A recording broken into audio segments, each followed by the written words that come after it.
going on? So mods have been done today. It is April 2nd, 8 p.m. As you can see, my coilovers are in finally. The ones that I've been hanging on to for, I don't know, like a year. So these are Fortune 500 auto coilovers. I got the fronts and the rears. They have, I think I got the works with them. So Swift springs, helper springs, radial bushing mount, rear extenders, and then 8K front, 6K rear. And these are the generation 5, so the 5 gens. So yeah, it's basically what they look like from the engine bay. So not too much, you know, different looking. I know you're gonna ask me, how does it ride, how does it feel? I gotta be honest, it feels smoother than stock. I know it sounds crazy, but it does. The car feels smoother, but you can feel everything, I guess, better, but it still feels smoother. So it's like, you know, it's like, to me, it's like wishy-washy. I mean, it feels great. I love it. And the car is lowered. It's not fully done yet. They did a hell of a job without me actually putting it on like a professional machine to get it aligned. But what do you call it? What they want me to do is just pretty much, you know, drive it around right now with the springs bed in, or not bed in, but let them like break in and all that, get where they're gonna go, and then we can adjust the rear a little bit more, extend it like 3 more turns or something like that, so make it a little bit higher, and then I can, you know, get it aligned and it'll be final. Because it's hard to see, but I have a quick release and an aftermarket steering wheel. When the car is straight, the steering wheel is actually a little bit like this, like it's a little bit to the right, so they can fix all that with the alignment and stuff like that. So I need to get an alignment anyways because of the steering wheel. But you know, and we knew about that, you know, we're not stupid. So here's, I wish I could have showed you guys with it off. If you go to my Instagram, I have pictures and stuff, but yeah, the gap's a lot smaller now, but that's basically it. And then see the 080 8K front. Wow, you really like can't see anything. But they're in there. You can kind of see it in there if I can get the light right. Yeah, trust me, they're in there.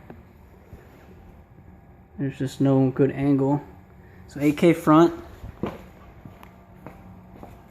and then my tire's lower now, a lot lower. Yeah, when we first put them on, they were pretty much lowered all the way, so the car actually like slammed to the ground. Again, on Instagram, I have pictures. Yeah, these are even harder to see. Fuck. But you got I forget if those are Swift or helper, but it's supposed to help with the you know, like when you launch it, the ass end doesn't go down.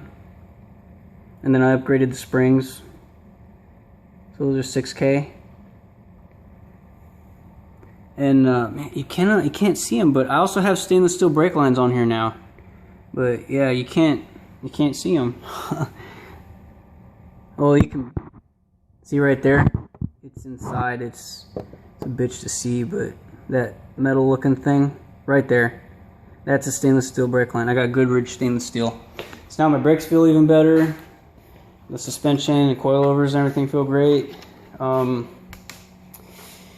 Whenever we get a chance, we're going to do the front and rear shifter bushings and the transmission mount and maybe my Cobb double adjustable shifter. I think I've said it in the past, but I'll say it again. I want to keep it pretty much the height that it is now. No, it is not a dildo shifter. It's just been extended like 3 inches or whatever. But as you can tell, there's thread exposed. So this ring, when you're driving, it rattles because nothing's bottomed down against it. And my mechanic's son created one from scratch.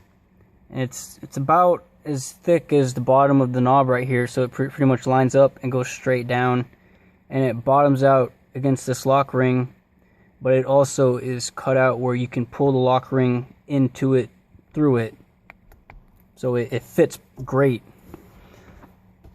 So that's what I want made, and then we can add that onto the adjustable shifter and hopefully change the, what do you call it, like the throw, you know, so it's a lot easier, you know, it's not so long, you know, maybe takes a split second less to get from, you know, gear to gear, but it'll be longer.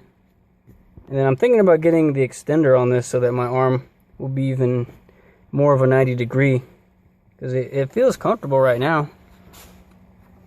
When I first put it on, it felt odd just at first, like the first couple shifts, but then it just felt normal. And then the rear extenders, so they're basically just hanging down on the sides right here. I know it's not optimal, but these things are freaking long as hell. So they're just on the inside for now. And I'm not for sure about my dampening.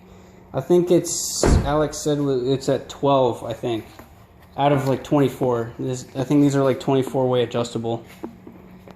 Yeah. And thanks to Alex, thanks to Dustin, and thanks to Andy. So they whipped them out pretty fast. It was the actual dialing in of the coilovers, you know, the suspension part of it that took the longest time. Actually swapping them out, it didn't take that long. And then they also, when they did the stainless steel brake lines, they also bled the brakes. So, you know, that and dialing in the coilovers by hand, that's what took the longest, but it did a hell of a job considering no machine or anything like that. And also in the rears, I got the white line camber bolts. They're adjustable, like I think minus 1.5 up to plus 1.5. So Alex was saying if I didn't have those, these would be even more cambered.